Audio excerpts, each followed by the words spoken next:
हवा हो गए विपक्ष के सारे दावे।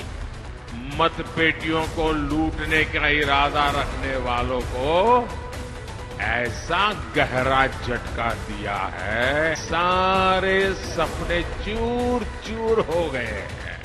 सुप्रीम कोर्ट में नहीं चली दलील।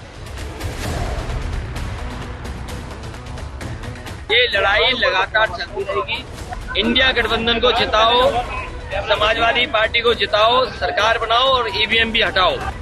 खारिज हुई बैलेट पेपर की मांग। सुप्रीम कोर्ट ने ये सारी हमारी मांगे को ठुकरा दिया है। वीपैट की गिनती होनी चाहिए। जब चुनाव के पराजय का डर दिखता है तो ये इस प्रकार के बहानेबाजी ढूंढते हैं।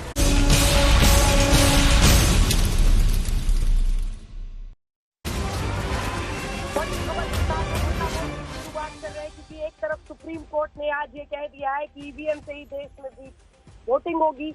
वीवीपैट मिलान को भी अपना फैसला कोर्ट ने सुना दिया। वहीं दूसरी तरफ 88 सीटों पर दूसरे फेज के मतदान का खत्म होना बस अब कुछ देर का इंतजार है, क्योंकि कुछ ही देर में खत्म हो जाएगा दूसरे फेज का मतदान। 5 बजे तक के आंकड़े आपको बता दें। 5 बजे तक त्रिपुरा में सबसे ज्यादा 73.23% वोटिंग हुई है। बिहार में 53, पिछली बार हुआ था 48%। ये 5 बजे तक के आंकड़े हैं, तो ये आंकड़े और भी बढ़ सकते हैं। बिहार में 53% वोटिंग हुई है। उत्तर प्रदेश में 52%, 52.64%, यानी लगभग 53%। अभी 6 बजे तक के नंबर्स आने हैं, क्योंकि 5 बजे तक के नंबर्स हम आपको बता रहे हैं। इस बीच आपको बता दें 6 बजते ही कुछ देर में मतदान समाप्त हो जाएगा। जो लोग लेकिन लाइन में खड़े रहते हैं वो अपना वोट डाल सकते हैं।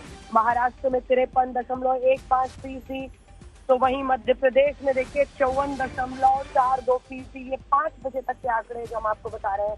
राजस्थान में पिछली बार से ज्यादा देखिए नंबर कैसे हुआ है, 59.19%। वहीं पश्चिम बंगाल में एक बार फिर भारी मतदान का सिलसिला जारी है। 71.84% यहाँ पर वोटिंग हुई है। थोड़ी देर में खत्म होगा मतदान। और केरल में हम आपको बता दें 63.97%, लगभग 64%। वायनाड सीट में आज राहुल गांधी जहाँ से चुनावी मैदान में वहां पर वोटिंग हुई थी, इसीलिए सबकी नजर है। इधर कर्नाटक में 63.9% मतदान, असम में 70.66, छत्तीसगढ़ में 72.13। तो वोटिंग का जो पूरा दौर है दूसरे फेज में बेहतर हो रहा है पहले दौर से। लेकिन इस बीच कि हम समझें कि ये वोटिंग और वोटिंग परसेंटेज क्या इशारे कर रहे हैं, आइए आपको दिखाते हैं अपनी ये रिपोर्ट। क्योंकि आज जो फैसला सुप्रीम कोर्ट की तरफ से आया उसको लेकर भी पूरे देश की नजर थी।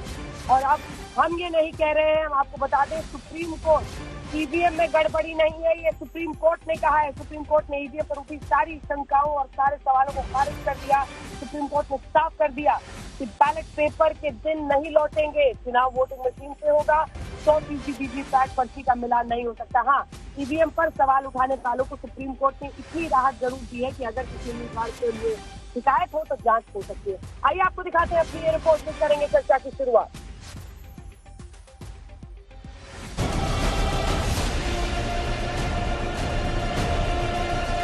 देश की चुनावी प्रक्रिया का अहम अंग बन चुके ईवीएम पर उठते शक, शंका, सवालों पर सुप्रीम कोर्ट ने अपने आदेश से पूर्ण विराम लगा दिया है। ईवीएम के खिलाफ दायर सभी याचिकाओं को खारिज कर दिया है। सुप्रीम कोर्ट ने अपने आदेश में साफ साफ कहा है कि न ही देश की चुनावी प्रक्रिया ईवीएम से बैलेट पेपर पर जाएगी और न ही 100% वीवीपैट का मिलान होगा। ईवीएम पर सुप्रीम कोर्ट का ये फैसला उस वक्त आया जब दूसरे चरण के लिए मतदान चल रहा था। तीसरे चरण के चुनाव के लिए प्रचार युद्ध छिड़ा है और आए दिन विपक्ष की ओर से ईवीएम से चुनाव की निष्पक्षता को लेकर सवाल हो रहा है। लिहाजा पीएम मोदी ने चुनावी रैली में सुप्रीम कोर्ट के फैसले का जिक्र करते हुए विरोधियों पर हमला बोल दिया। आज उच्च न्यायालय ने, सुप्रीम कोर्ट ने साफ साफ कह दिया है कि बैलेट पेपर वाला पुराना दौर वापस लौट करके नहीं आएगा। आज सुप्रीम कोर्ट ने मतपेटियों को लूटने का इरादा रखने वालों को ऐसा गहरा झटका दिया है, ऐसा गहरा झटका दिया है कि उनके सारे सपने चूर चूर हो गए हैं। हालांकि अपने आदेश में सुप्रीम कोर्ट ने ऐसी व्यवस्था भी दी है कि ईवीएम के इस्तेमाल के इतिहास में पहली बार इसकी जांच का रास्ता खुल गया है। सुप्रीम कोर्ट के आदेश के मुताबिक चुनावी नतीजों के बाद पार्टियां और प्रत्याशी ईवीएम की जांच करा सकेंगे। अगर किसी प्रत्याशी को नतीजों पर शक है तो वो 7 दिनों के भीतर अपनी शिकायत दर्ज करा सकता है। शिकायत के बाद ईवीएम बनाने वाली कंपनी के इंजीनियर्स इसकी जांच करेंगे और इसका खर्च शिकायतकर्ता उम्मीदवार को ही उठाना पड़ेगा। अगर गड़बड़ी पाई गई तो पूरा खर्च वापस होगा। सुप्रीम कोर्ट का यह निर्देश चुनावी प्रक्रिया को पूरी तरह से पारदर्शी बनाने के लिए और इसके लिए शीर्ष अदालत की ओर से चुनाव आयोग को भी निर्देश दिया गया है। 45 दिनों तक ईवीएम मशीनों को सुरक्षित रखा जाए ताकि कोई शिकायत होने पर इसकी जांच कराई जा सके। दरअसल चुनाव के बाद ईवीएम पर लगातार विपक्षी दलों की ओर से बयान आ रहे थे, जिससे जनता के मन में भी शंका पैदा होने का डर था।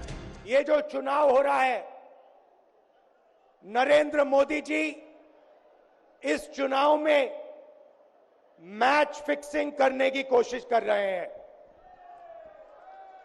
ये जो उनका 400 सीट का नारा है, ये बिना ईवीएम के, बिना मैच फिक्सिंग के, बिना सोशल मीडिया और प्रेस पर दबाव डालकर खरीदकर ये 180 पार नहीं होने जा रहा है। किस आधार पे ये कह रहे हैं कि ये 400 पार होंगे, यही जाने। वो कह रहे हैं 370। हाँ, या 370। अच्छा, या तो इन्होंने कुछ गड़बड़ पहले से कर रखी है कि इनको मालूम है कि हमें 400 मिलने वाले हैं, है कि नहीं? नहीं तो इस तरह ज्योतिषी की तरह कैसे कह सकते हैं कि क्या मिल रहा है। हम इतना कह सकते हैं कि अगर इस देश में आज के दिन ऐसा चुनाव हो जिसमें कोई गड़बड़ी नहीं हो, जिसमें ईवीएम में कोई गड़बड़ी नहीं है, तो मैं दावे के साथ कह सकती हूँ ये 180 से ज्यादा सीट नहीं ले सकते, उससे भी कम लेंगे।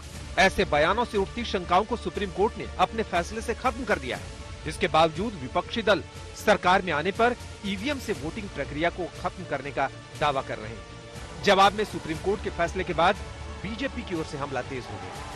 ये लड़ाई लंबी है।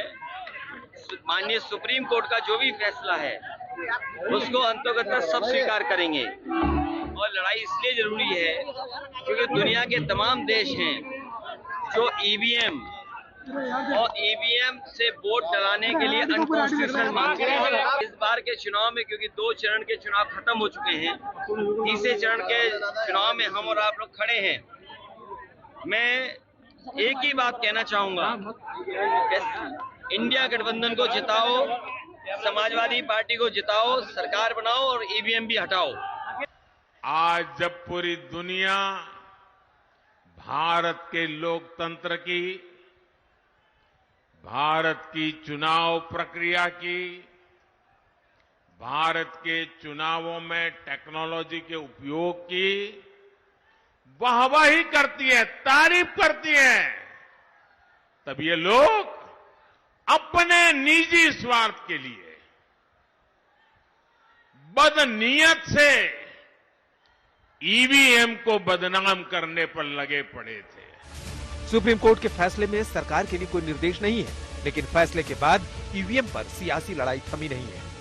हम सुप्रीम कोर्ट के आदेश का हम लोग सब पालन करेंगे, लेकिन होना चाहिए 100% वीवीपैट की गिनती होनी चाहिए। धन्यवाद। कांग्रेस हमेशा चुनाव हार के जब नजदीक पहुंचती है तो ये हमेशा इस प्रकार के प्रश्न उठाते हैं। और आज मैं कहता हूं कि यदि दिल्ली का चुनाव होता है, आप पार्टी वहां से जीत के आती है, पंजाब का चुनाव होता है, वहां से आप पार्टी जीत के आती है, उसका प्रश्न का जवाब ये नहीं दे पाते कि जहां ये जीतते हैं वहां पे उनको कोई शंका नहीं होता। चुनाव के बीच ईवीएम पर सुप्रीम कोर्ट का फैसला अहम है, क्योंकि लगातार इसे लेकर राजनीति होती रही है। चुनाव आयोग की ओर से कई बार सफाई भी दी गई, लेकिन वो भी बेअसर रही। इसने हर पार्टी को जिताया है, जो कंप्लेंट करते उनको भी जिताया है। तो अगर मैं कहूं एक बार, अगर ईवीएम बोल सकती तो क्या कहती? तो शायद ऐसे कहती, जिसने तेरे सर पर तोहमत रखी है, मैंने उसके भी घर की लाज रखी है। उम्मीद है कि जांच की गुंजाइश वाले विकल्प से अब ईवीएम से चुनाव वाला जनता का भरोसा मजबूत होगा और इस पर सियासत भी थमेगी। आज तक ब्यूरो।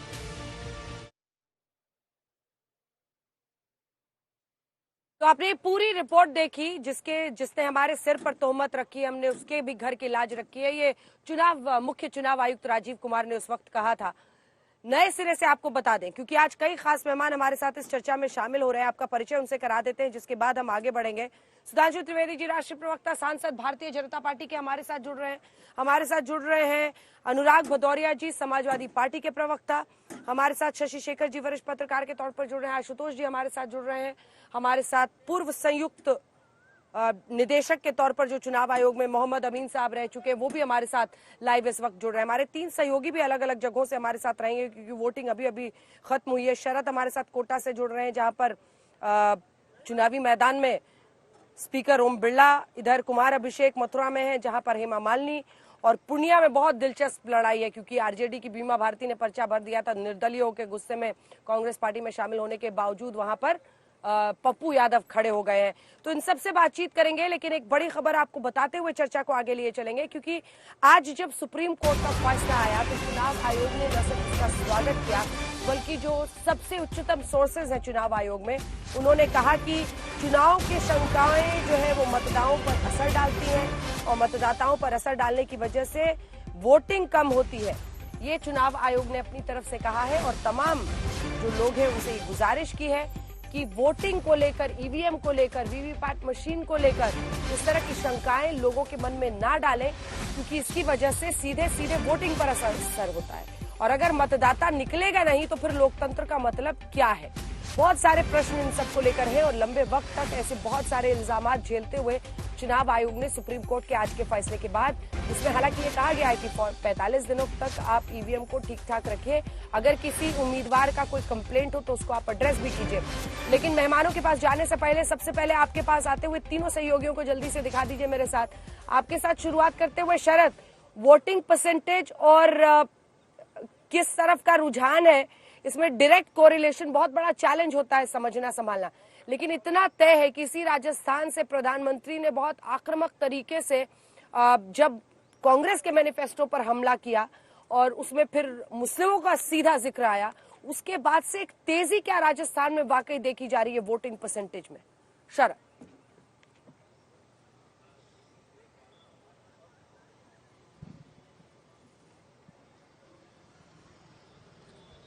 अंजना, उसके बाद अगर देखें तो राजस्थान में जिस तरह से प्रधानमंत्री नरेंद्र मोदी के कहने के बाद वोटिंग में इजाफा हुआ है, जिस तरह से प्रधानमंत्री नरेंद्र मोदी के कहने के बाद वोटिंग में इजाफा हुआ है, बोलिए बड़ी संख्या में लोग घरों से बाहर निकले हैं, और अभी 6 बजे ये गेट बंद कर दिया गया। चुनाव जो का वोटिंग था वो खत्म हो गया है यहाँ पर, और जो लोग आने थे वो सब आ चुके हैं। लेकिन जहां से कहा था प्रधानमंत्री नरेंद्र मोदी ने बांसवाड़ा में, वहां पर बम्पर वोटिंग हुई है अंजना। और इसके अलावा भी देखें तो ऐसा लग रहा है कि पहले दौर के बाद ऐसा लग रहा था कि बीजेपी के कार्यकर्ता घर बैठे थे, मगर आज मैं सुबह से घूम रहा हूं पूरे कोटा में, तो यहाँ बीजेपी के कार्यकर्ताओं के पैर में स्प्रिंग लगे हैं। तो मुझे लग रहा है प्रधानमंत्री नरेंद्र मोदी ने तीर बिल्कुल निशाने पर साधा है, और जो चाह रहे थे कम से कम उसमें वो कामयाब होते दिखाई दे रहे हैं। बीजेपी के कार्यकर्ता चार्ज हुए हैं और लोग बड़ी संख्या में घरों से बाहर निकले हैं। देखिए, दोनों तरफ से निकले हैं। जहां पर उन्होंने मुस्लिम को लेकर जो बात कही थी तो वहां से भी लोग निकले हैं, मगर बड़ी संख्या में बीजेपी के सपोर्टर मुझे आज दिखाई दिए। और पहले दौर में जो शंकाएं राजस्थान में व्यक्त की जा रही थी, मुझे लग रहा है दूसरे दौर में वो धराशायी होते नजर आए। पूरे अगर हम राजस्थान की रिपोर्ट हम देख रहे हैं तो हर जगह पर ऐसी खबरें आ रही है कि बीजेपी के कार्यकर्ताओं में उत्साह था और वोटर बड़ी संख्या में घर से बाहर निकले हैं। इसके सबसे कम जहां वोटिंग हुई है वो टोंक सवाई माधोपुर का इलाका है, जहां पर सबसे ज्यादा माना जा रहा था कि सचिन पायलट का इलाका है, वहां पर सचिन पायलट का जादू चलेगा। मगर आश्चर्यजनक रूप से वहां पर लोग घर से बाहर नहीं निकले। बांसवाड़ा में सबसे ज्यादा निकले, जहां पर उन्होंने मंगलसूत्र वाली बात कही थी। इसके अलावा जातीय लड़ाई जहां है वहां पर आपको बाड़मेर जैसलमेर में निकले। हाड़ौती का इलाका बीजेपी का गढ़ माना जाता है, चाहे वसुंधरा राजे के बेटे बगल में लड़ रहे हों या लोकसभा अध्यक्ष ओम बिरला यहाँ कोटा से लड़ रहे हों। जिस तरह से लोग निकले हैं, अब कहने में कोई गुरेज नहीं है कि प्रधानमंत्री नरेंद्र मोदी जो चाह रहे थे वो अचीव करते हुए दिखाई दिए। अंजना,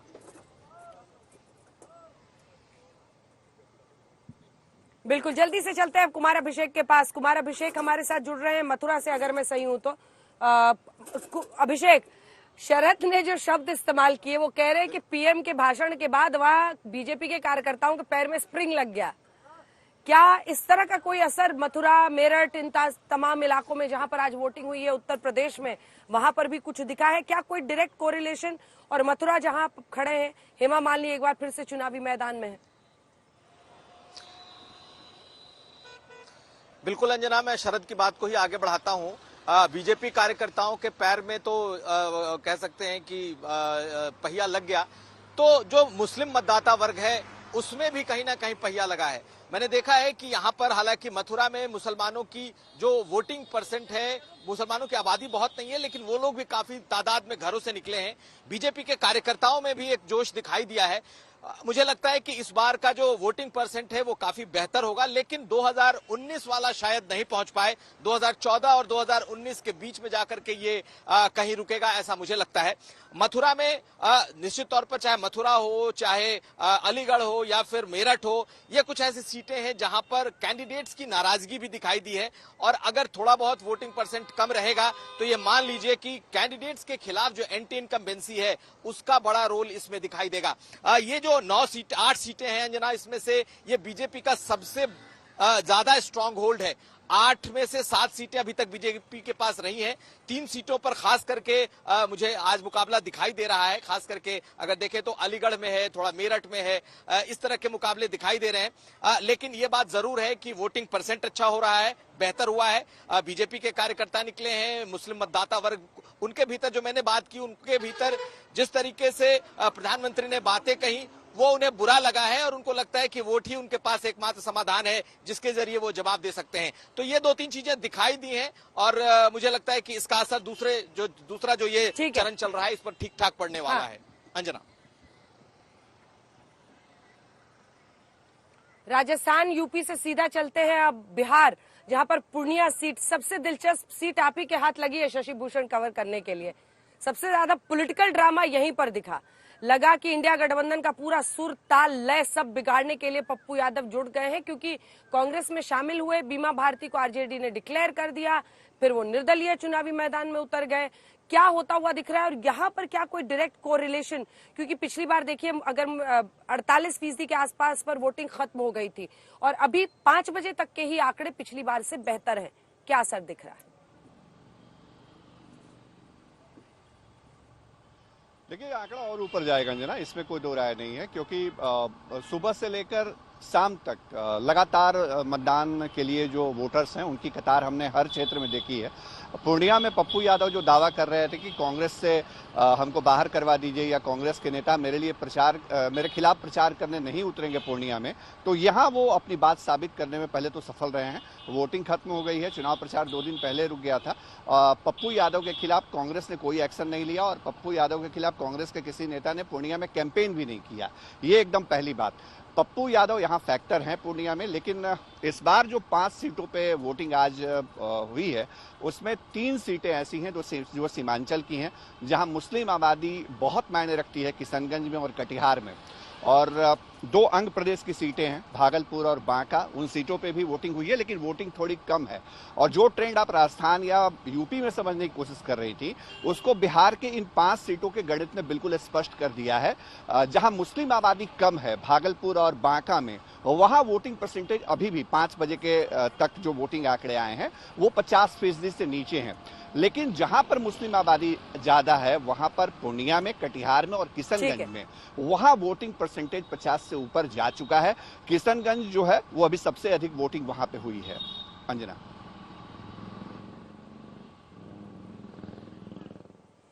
और किशनगंज की सीट बहुत दिलचस्प है, क्योंकि देखिए ना, किशनगंज एकमात्र सीट थी ना मोहम्मद जावेद कांग्रेस पार्टी के जो जीते थे बिहार की सीट। एक सीट सिर्फ गई थी उस वक्त यूपीए के पाले में, तब यूपीए था, कांग्रेस की तरफ से मोहम्मद जावेद जीते थे। तीनों मुस्लिम उम्मीदवार को इस बार जेडीयू ने भी उतारा, मुस्लिम मुजाहिद आलम को, मोहम्मद जावेद को फिर कांग्रेस ने वहां उतारा है, और अख्तरुल ईमान AIMIM। अब AIMIM के तो पूरे टेलीस्कोप में ही वो चुन चुन के देखते हैं मुस्लिम बहुल सीटें, वहीं पर ओवैसी साहब अपने उम्मीदवार उतारते हैं। बहरहाल अब तो मामला मतपेटी में बंद हो गया है, 4 जून का इंतजार करना होगा। 88 सीटों पर ताल ठोक दी अब जनता ने। हमारे साथ कई खास मेहमान बने हुए हैं। सबसे पहले सुधांशु जी आपके पास आते हुए, लेकिन आज भी सुप्रीम कोर्ट का फैसला आया है, उसके बाद भी हमने सुना है बार बार जो विपक्ष के नेता हैं वो ईवीएम को लेकर अपनी शंका जाहिर कर ही रहे हैं। मैं अनुराग जी से इसके बाद प्रतिक्रिया लूंगी, लेकिन सबसे पहले मेरा आप ही से ये सवाल है कि क्या इतना आसान होगा, क्योंकि बेहतर तो हुआ है पहले फेज से, लेकिन अब ये असर समझना मुश्किल है कि ईवीएम में ज्यादा लोगों का भरोसा हो रहा है या प्रधानमंत्री के राजस्थान वाले भाषण में जब उन्होंने कांग्रेस मैनिफेस्टो को मुस्लिम लीग से लेकर हिंदुओं के मंगलसूत्र मुसलमानों को दे देने की बात कह दी, संपत्ति देने की बात कह दी, या सैम पिट्रोडा? देखिए, सभी लोग अपना अलग अलग मंतव्य रखने को स्वतंत्र हैं, परंतु एक बात सकारात्मक है कि अगर पिछले चरण के मुकाबले इस चरण में एक सिग्निफिकेंट दृष्टि से अधिक मतदान दिखाई पड़ रहा है तो एक पॉजिटिव चीज है। और मैं मानता हूं कि प्रधानमंत्री जी ने जो विषय रखे हैं, जो आह्वान किया, और आज भी प्रधानमंत्री जी ने कहा कि वोट सबको जरूर दें, जिसको भी आपको उचित लगे वोट दें, तो मुझे लगता है कि देश की जनता में भी एक जागरूकता आई है और उनके सामने पिछले चरण और इस चरण के बीच में बहुत सारी तस्वीर बहुत स्पष्ट हो गई है। देखिए, जो राहुल गांधी जी बोले थे ना कि हमारा मैनिफेस्टो जो है बहुत क्रांतिकारी कदम उठाएंगे, वो जो क्रांति की बात कर रहे थे, तो सैम पित्रोदा जी ने वो सारी भ्रांति दूर कर दी है उस क्रांति को लेकर, और कांग्रेस के खेमे में बहुत अशांति नजर आ रही है। मुझे लगता है उस कारण से भी जनता के मन में एक स्पष्टता आई होगी कि उन्हें क्या करना है, ऐसा हमारा मानना है। अब मैं एक टेक्निकल बात भी कहना चाहूंगा कि चूंकि आज ईवीएम के बारे में जजमेंट दिया, तो देखिए, ईवीएम के संदर्भ में चुनाव आयोग ने एक समय में बाकायदा सबको आमंत्रित किया, उसको हैकाथन आयोजित किया और कहा जो भी आना चाहे, राजनीतिक दल नहीं, कोई भी व्यक्ति आना चाहे वो आकर ईवीएम को हैक करके दिखा दे। वहां तो जाना नहीं और उसके बाद बाहर आके चिल्लाना। तो ये कुछ वैसा हो गया कि किसी भी छात्र से कहा जाए कि परीक्षा भवन में आइए और प्रश्न पत्र दीजिए और सेलेक्ट हो जाइए। नहीं जी, मैं तो परीक्षा भवन में जाऊंगा नहीं, बाद में कहूंगा नहीं नहीं नहीं, वो मैंने तो सब कुछ अच्छा किया था और मुझे तो पास घोषित कर देना चाहिए था। इस प्रकार की बात करना सर्वथा अनुचित है। और मैं ये भी कहना चाहूंगा, जो मैं अंजना जी आपके कार्यक्रम में कई बार कह चुका हूं, ईवीएम पे सवाल उठाने वाले कितना अद्भुत सवाल उठाते हैं कि पंजाब में ईवीएम अच्छा काम करती, हरियाणा में गड़बड़ हो जाती है, हिमाचल में अच्छा काम करती, उत्तराखंड में गड़बड़ हो जाती है, दिल्ली में अच्छा काम करती, यूपी में गड़बड़ हो जाती है, राजस्थान और छत्तीसगढ़ में 2018 में सही काम करती, 2023 में गड़बड़ हो जाती है, और कर्नाटक में 2018 में गड़बड़ थी मगर आश्चर्यजनक रूप से 2023 में बहुत अच्छी हो जाती है। फिर तेलंगाना बंगाल में बहुत अच्छा काम करती है, फिर गुजरात महाराष्ट्र में गड़बड़ हो जाती है, तमिलनाडु में लगातार अच्छा काम करती है और उसके बाद असम में गड़बड़ हो जाती है। मुझे लगता है इस प्रकार के बचकाने और छिछोरे तर्क देना और कुछ नहीं है, अपनी अवश्यंभावी पराजय की भूमिका निभाना है। ये बात साफ दर्शाता है कि उनको अंदाजा लग गया कि अब हार होनी है, तो हार की पेशबंदी कैसे की जाए वो शायद उन्होंने करना शुरू किया था, और आज सर्वोच्च न्यायालय ने उस सारी बातों पर विराम लगा दिया। अनुराग जी देखिए, ये मुद्दा बहुत गंभीर है। देखिए, ये राजनीतिक तूतू महमे से ऊपर है। आप लोग रामलीला मैदान में रैली करते हैं, पीछे लिखते हैं, सवाल तो सुनिए, लोकतंत्र बचाओ रैली है। चुनाव आयोग का ये कहना है कि सुप्रीम कोर्ट का फैसला हमारे पक्ष में आया है, हम उसका स्वागत करते हैं। अब ये कॉन्स्पिरेसी थ्योरीज बंद करें लोग, क्योंकि इससे मतदाता के मन में तरह तरह की शंकाएं और भ्रम पैदा होते हैं, वो भ्रमित होते हैं, वोटिंग परसेंटेज घटती है। लोकतंत्र को इससे बड़ा डिससर्विस क्या किया जा सकता है? क्या सुप्रीम कोर्ट का फैसला आने के बाद कम से कम आप लोग ईवीएम पर शक पैदा करना बंद करेंगे? अगर किसी उम्मीदवार को शिकायत है तो ईसी को रखना है 45 दिन तक मतपेटी, वहां पर उनको जांच के लिए उसे खोलना पड़ेगा। ये तमाम सुविधाएं मिलने के बाद क्या अब ये आरोप बंद होंगे? देखिए अंजना जी, एक चीज मान के आप चलिए कि भारतीय जनता पार्टी कितनी खूबसूरती से झूठ बोलती है। आज सुधांशु जी सत्ता पक्ष में, उनकी आवाज बदल गई है। अब कैसे आवाज उनकी बदली? यही सुधांशु जी को याद होगा 2010 में जीवीएल नरसिम्हा राव ने किताब लिखी थी ना, जिसमें आडवाणी जी ने क्या लिखा था कि जर्मनी सबसे एडवांस टेक्नोलॉजी वाला देश है, वहां भी ईवीएम यूज नहीं होता है। दूसरी लाइन उन्होंने लिखी थी कि अमेरिका में 50 स्टेटों में 32 स्टेटों में ईवीएम का इस्तेमाल नहीं होता है।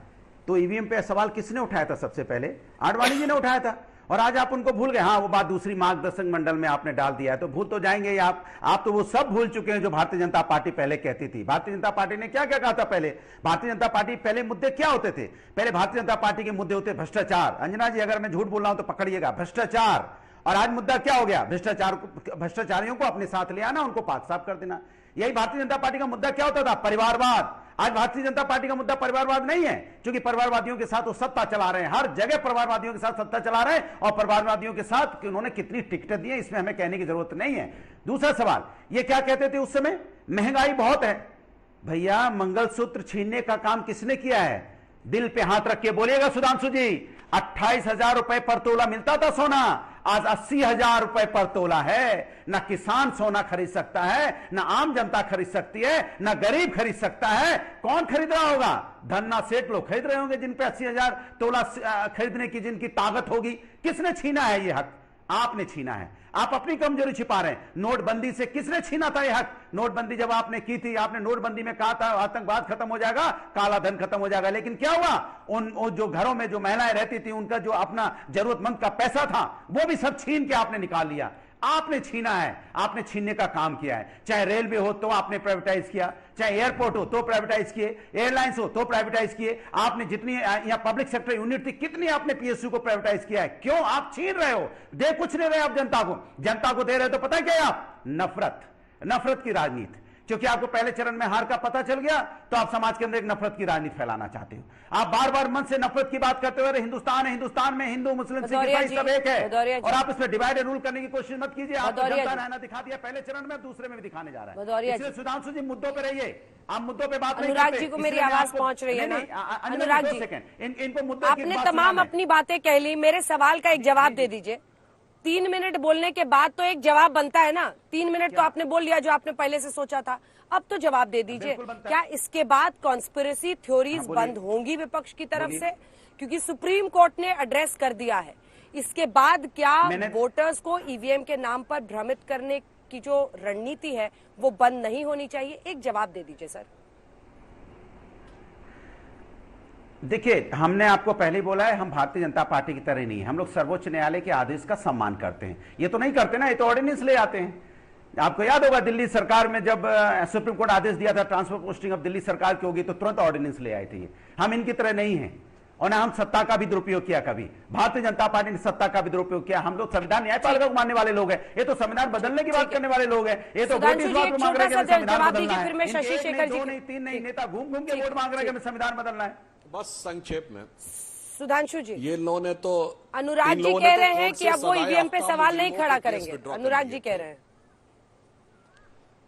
अब मैं इनको देखिए अनुराग भदौरिया जी फ्रंटियर मेल की तरह बोल देते हैं और कितनी छिचोरी बचकानी बातें करने लगते हैं। भाई, गोल्ड प्राइसेस कोई भारत सरकार तय करती है, इंटरनेशनल मार्केट तय होता है। दूसरी बात, मार भड़बड़ बोलते बोलते ये बोल गए कि हमने एयरपोर्ट प्राइवेटाइज किए। ये बताइए, दिल्ली और मुंबई के एयरपोर्ट जीबीके और जीएमआर को हमारे जमाने में दिए गए, कहते हमने एयरलाइंस प्राइवेटाइज की। बताइए भैया, ये 1990 के दशक में सहारा एयरलाइंस नहीं सुने थे, दमानिया एयरलाइंस नहीं सुने थे, जेट एयरवेज किसके जमाने में आई? हमारे जमाने में, कांग्रेस के जमाने में। आज कुछ बोल देते हो यार, मतलब आते अपना बटन दबा देते हैं, जो पहले सुना था बोलने लगते हैं। बस मैंने ये 3 बातें एक्सपोज कर दी, उसके बाद दर्शकों को साफ समझ में आ जाता है कौन कितनी गंभीरता से बोलता है और कौन आके बटन दबा के टेप चालू कर देता है। हाँ, कितने एयरपोर्ट आपने? लखनऊ एयरपोर्ट किसको दे दिया आपने, जरा बताएंगे? लखनऊ एयरपोर्ट किसको दे दिया? पोर्ट आपने किसको दे दिया? इंडिया एयरलाइंस आपने किसको दे दी? जरा बता दीजिए आप। इंडिया एयरलाइंस आपने किसको दी है? तो आपने कितने हमारे जो एयरपोर्ट थे, जो गवर्नमेंट के एयरपोर्ट थे, आपने प्राइवेट के हाथों में दे दिए क्या? जीएमआर, हम आपसे पूछ रहे हैं, जीएमआर पहले गवर्नमेंट के पास था, जीएमआर प्राइवेट, यहाँ प्राइवेट एयरपोर्ट शुरू से था, बना था प्राइवेट, आज भी प्राइवेट है। आपने गवर्नमेंट एयरपोर्ट को प्राइवेट एयरपोर्ट को दे दिया, जैसे लखनऊ का एयरपोर्ट आपने प्राइवेट के हाथों दे दिया। क्यों दे दिया भाई? आपने रेलवे की जो यहाँ पे आप देखो, रेलवे का प्राइवेटाइज क्यों दिया भाई आपने? मैं सवाल आपसे सीधा सीधा, तो आप उसका जवाब नहीं देते। एक लाइन, अंजना जी फिर भदौरिया जी भड़बड़ाते हुए बोल गए कि दिल्ली का एयरपोर्ट तो बना ही प्राइवेट था, प्राइवेट को दे दिया। अरे भगवान, दिल्ली का एयरपोर्ट अंग्रेजों के जमाने से बना हुआ, आप कह रहे प्राइवेट था? तो गजब कुछ भी बोल देंगे आके और फिर उसको जस्टिफाई करने लगेंगे। बस इतना मेरा कहना था। अरे नया एयरपोर्ट किसने बनाया था? ठीक है, शशि शेखर जी, शशि शेखर जी, एक सेकंड प्लीज, थोड़ा सा आप लोग थामिए। शशि शेखर जी, क्या आज चुनाव आयोग ने भी, मेरी उच्चतम सोर्सेस से चुनाव आयोग में बातचीत हुई, उनका ये कहना है कि कॉन्स्पिरेसी थ्योरीज, ये साजिश की थ्योरीज, ये सब अब रुकनी चाहिए। उन्होंने ये कहा कि इससे मतदाता के मन में भ्रम पैदा होता है, वोटिंग परसेंटेज गिरता है, और वोटिंग परसेंटेज का गिरना किसी भी लोकतंत्र के लिए सेहतमंद नहीं है। आप क्या कहेंगे, क्या वाकई अब विपक्ष की ये जवाबदेही जिम्मेदारी नहीं है कि सुप्रीम कोर्ट के इंटरवेंशन के बाद थोड़ा सा इस पर जिम्मेदाराना तरीके से उनको बोलना चाहिए? चुनाव आयोग जो कहता है, मैं चुनाव आयोग पर कोई शंका नहीं कर रहा अंजना, लेकिन चुनाव आयोग खुद भी कुछ आरोपों के लिए उसे जिम्मेदारी उठानी चाहिए। वो बहुत मेहनत करते हैं, भारतीय चुनाव बहुत अच्छे हैं, लेकिन चुनाव आयोग पर इधर जो सवाल उठे हैं उसका जवाब भी चुनाव आयोग को ही देना चाहिए या उसके पूर्व अधिकारियों को देना चाहिए। आज वो कह रहे हैं वोटिंग परसेंटेज शंका की वजह से कम होती है, मुझे ये तर्क गले नहीं उतरता। वोटिंग परसेंटेज के और भी बहुत से रीजन हैं, लेकिन मैं चुनाव आयोग जो कह रहा है वो अपनी जगह है। एक बात मैं जरूर कहना चाहूंगा इस फैसले के बारे में कि हमारे भारतीय लोकतंत्र में लोगों को कहने का हक है, अपनी बात बोलने का हक है, लेकिन अदालतों की इज्जत भी करें, क्योंकि वो अदालतें भी हमारे लिए ही हैं। और हम जैसे और आप जैसे जो निरीह लोग हैं, जिनके पास कोई सत्ता नहीं है, जिनके पास सदन में बैठे हुए लोग नहीं हैं, उनके पास अगर कभी कुछ होता है ना, तो हम अदालतों की ही शरण में जाते हैं। तो ये तो वही है कि जिस टहनी पर हम बैठे हैं उसे काट डालें। तो आज अदालत ने अगर दूध का दूध पानी का पानी किया है, तो इस पर बहस आज नहीं तो कल इसलिए रुक जाएगी क्योंकि जनता अब उसको स्वीकार नहीं करेगी। आज भी इस देश का आम आदमी मानता है कि अदालतें सोच समझ कर निर्णय करती हैं। एक बात मैं और कहना चाहूंगा, चुनाव दर चुनाव ऐसा महसूस होता है कि खटास बढ़ती चली जा रही है। आज किसी एक व्यक्ति ने फोन किया, वो रिटायर्ड IAS अफसर थे, और उन्होंने कहा मैं इस बात से बड़े सुकून में हूं कि मेरे यहाँ चुनाव हो गया, कम से कम मुझे बकवास नहीं सुननी पड़ेगी। दूसरा उनका वाक्य था कि टेलीविजन थोड़ी बंद कर दूंगा, वो तो देखना पड़ेगा।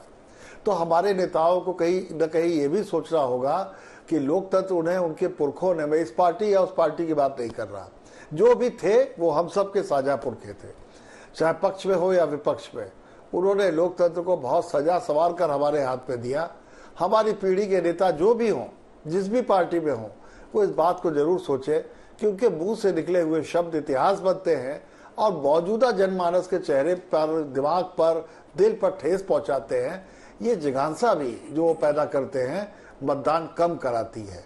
तो ये सिर्फ अदालत का काम नहीं है, ये सिर्फ चुनाव आयोग का काम नहीं है, ये काम हमारे राजनेताओं का भी है कि सर्वाधिक चुनावी राजनीति की आवश्यकता उन्हें पड़ती है। हम तो 5 साल में एक बार वोट देते हैं। अंजना, बस मुझे इतना ही कहना था। ठीक है आशुतोष जी, आपका क्या टेक है इस पर?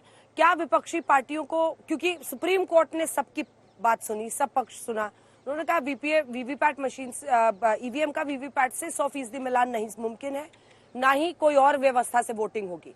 हाँ, 45 दिन तक इलेक्शन कमीशन रखेगा, किसी को कंप्लेंट है आप जांच कराइए। क्या इसके बाद भ्रम पैदा करने की जो प्रक्रिया विपक्ष की है वो बंद होनी चाहिए? नहीं, इसमें बार बार विपक्ष को क्यों दोषी दिया जा रहा है, मैं तो समझ में नहीं पा रहा हूं। क्योंकि इसकी शुरुआत तो 2010 से हुई थी, और किसने की थी उसकी शुरुआत? उस वक्त के भारतीय जनता पार्टी के सबसे बड़े नेता, प्रधानमंत्री पद के उम्मीदवार लाल कृष्ण आडवाणी ने की थी। प्रेस कॉन्फ्रेंस करके बेंगलोर में बाकायदा की थी। उसके बाद GVL नरसिम्हा ने बाकायदा किताब लिखी थी, उस किताब के फॉरवर्ड को भी लाल कृष्ण आडवाणी ने लिखा था। उसके बाद भारतीय जनता पार्टी के सांसद सुब्रमण्यम स्वामी सुप्रीम कोर्ट गए थे। तो जो 2010 से लेकर जो भी विपक्ष में होता है, वो अपनी हार के लिए खुद को जिम्मेदार नहीं ठहराता, वो अपनी हार के लिए वो किसी और को जिम्मेदार ठहराने की कोशिश करता। मुझे लगता है कि 2010 से जो ईवीएम पे शंका खड़ा करने की जो कोशिश थी, 2024 में सुप्रीम कोर्ट के फैसले के बाद अब खत्म होनी चाहिए। और जैसा शशि जी ने कहा, अब एक लॉजिकल परिणति तक पहुंच चुकी है। अब इसके बाद इस पर शक बिल्कुल नहीं होना चाहिए। और जिस तरीके से सुप्रीम कोर्ट ने अपनी टिप्पणियां की हैं, जो ऑब्जर्वेशंस दिए हैं और 2 नए इनोवेशंस उसमें डाले हैं, उसका स्वागत होना चाहिए और सारी पार्टियों को उसका स्वागत करना चाहिए। और अब इसके आज के बाद से यह बहस पूरी तरीके से खत्म होनी चाहिए।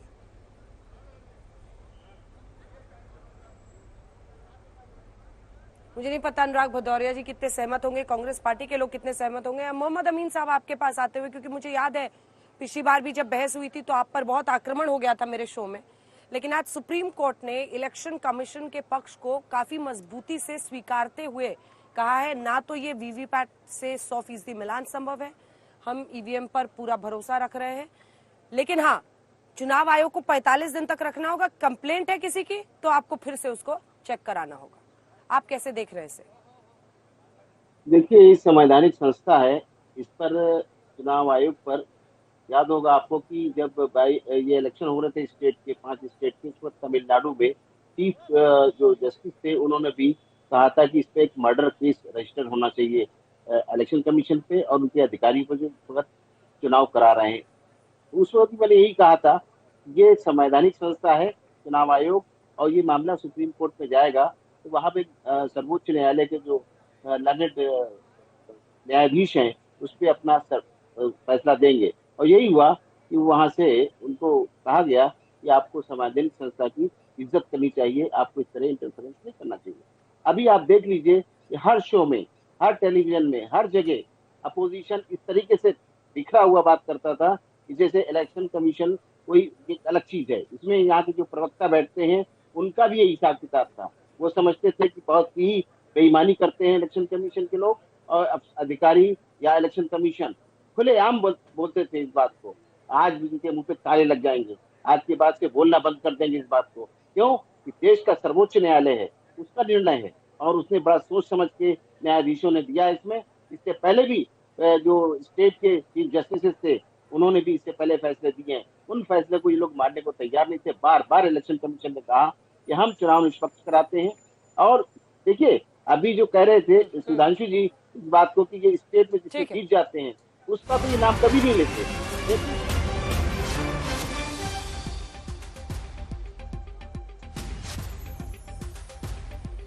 बड़ी खबर इस वक्त आ रही है, तेजस्वी यादव का प्रधानमंत्री मोदी पर हमला।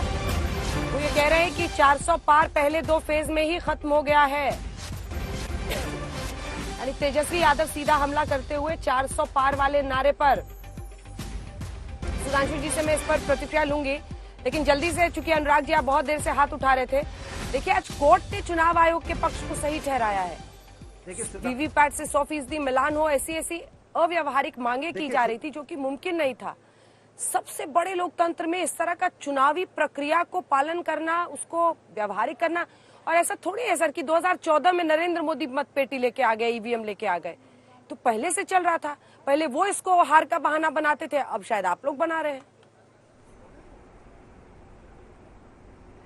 देखिए अंजना जी, बड़ी कमाल की बात सुधांशु जी ने बोली अभी। गोल्ड इंटरनेशनल मार्केट कंट्रोल करता है, डीजल पेट्रोल कौन कंट्रोल करता है, और हमारी रोजमर्रा की दाल चावल आटा कौन कंट्रोल करता है, और किसान की एमएसपी कौन कंट्रोल करता है। अरे इनको आवाज नहीं जा रही क्या? मेरे किसी सवाल का जवाब ही नहीं देते हैं। मैंने कमाल है, जब आप विपक्ष में अनुराग जी एक पहले सवाल का तो जवाब दीजिए। विपक्ष में रहते हैं तब तो ये चिल्ला चिल्ला के बोलते हैं, आप जब सत्ता में आते हैं तो इंटरनेशनल मार्केट कंट्रोल करता है। तो आप झुंझुना बजाने के लिए क्या?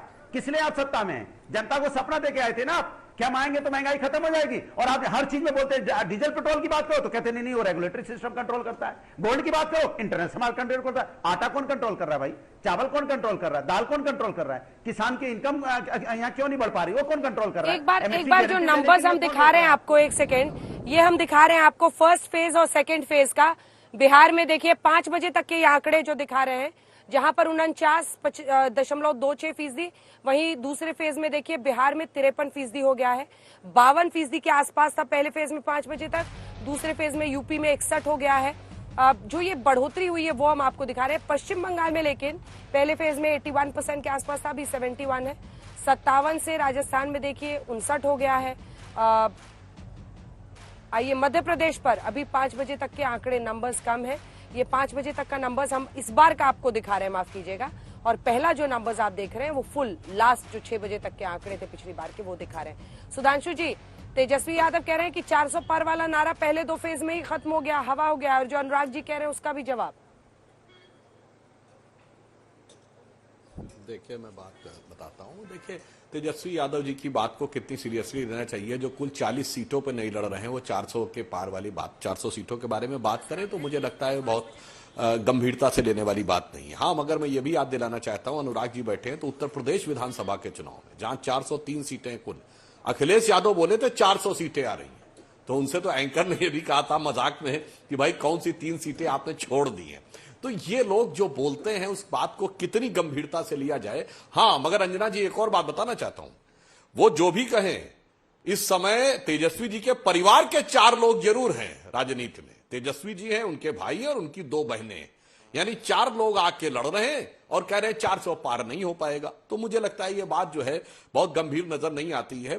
परंतु फिर भी मैं कहना चाहूंगा, देखिए देश की जनता को गंभीरता से आगे आकर चुनाव देना चाहिए, चुनाव में मतदान देना चाहिए। मैं एक लाइन कहना चाहूंगा, देखिए CSDS ने पिछले वाले इलेक्शन में एक सर्वे करके निकाला था कि डिफरेंट सेक्शंस ऑफ सोसाइटी किस पैटर्न पे वोट करते हैं। तो उन्होंने कहा था जो माइनॉरिटीज हैं वो 80% के आसपास वोट करते हैं, और खासकर जो सबसे कम पढ़े लिखे लोग होते हैं। और जो पढ़ा लिखा मिडिल क्लास है ना, अर्बन मिडिल क्लास जिसको पढ़ा लिखा करते हैं, वो 45% के आसपास वोट करता है। तो आप ये भी समझ लीजिए कि जैसा कि अभी वो कह रहे थे शशि शेखर जी कि भाई वो फलाने बुजुर्ग जी ने कहा, तो याद रखिए आचार्य चाणक्य ने एक वाक्य बोला था कि इस राष्ट्र को उतनी क्षति दुर्जनों की दुर्जनता से नहीं हुई है जितनी सज्जनों की निष्क्रियता से हुई है। तो यदि आप वोट नहीं देते हैं तो भी आप प्रकारांतर से किसी दूसरे ऐसे व्यक्ति को शक्ति दे देते हैं जिसे हाथ में, अगर आप समझदार हैं, विवेकपूर्ण हैं, तो अवश्य जाकर अपना वोट दीजिए और जो आपको सही लगे उसके लिए वोट दीजिए। और अगर दिल पे हाथ रख के वोट करेंगे तो निश्चित रूप से आप कहेंगे आएगा। दाल, दूध, आटा, चावल, दाल कौन कंट्रोल करता है? अच्छा, दाल, दूध, आटा, आज के लिए बहस बड़ी है। शशि शेखर जी मुस्कुरा रहे हैं धीमे धीमे, और आशुतोष जी स्टूडियो में बैठ के एकदम नजर गड़ाए हुए सब पर, और अनुराग जी टाइम इतने की इजाजत देता है, वरना आज की बहस बड़ी दिलचस्प हो चली थी। सुधांशु जी बहुत धन्यवाद आपका भी। ईवीएम में गड़बड़ी नहीं है इस बार, सुप्रीम कोर्ट ने कहा है। अगर किसी कैंडिडेट को कंप्लेंट है, आप फाइल कीजिए अपनी कंप्लेंट, और इलेक्शन कमीशन बाध्य है के अंदर उसका निवारण करने के लिए। लेकिन ईवीएम पर भरोसा करिए, ईवीएम से ही चुनाव देश में होगा, और वीवीपैट से 100% मिलान व्यवहारिक संभव नहीं है। ये सुप्रीम कोर्ट का फैसला आया है। अगर आपकी जगह पर जहां भी आप हैं लोकसभा सीट में वोटिंग है, जरूर डालिए। सबसे बड़ी ताकत लोकतंत्र की आपका मत है, हर नागरिक का मत। देखते रहिए।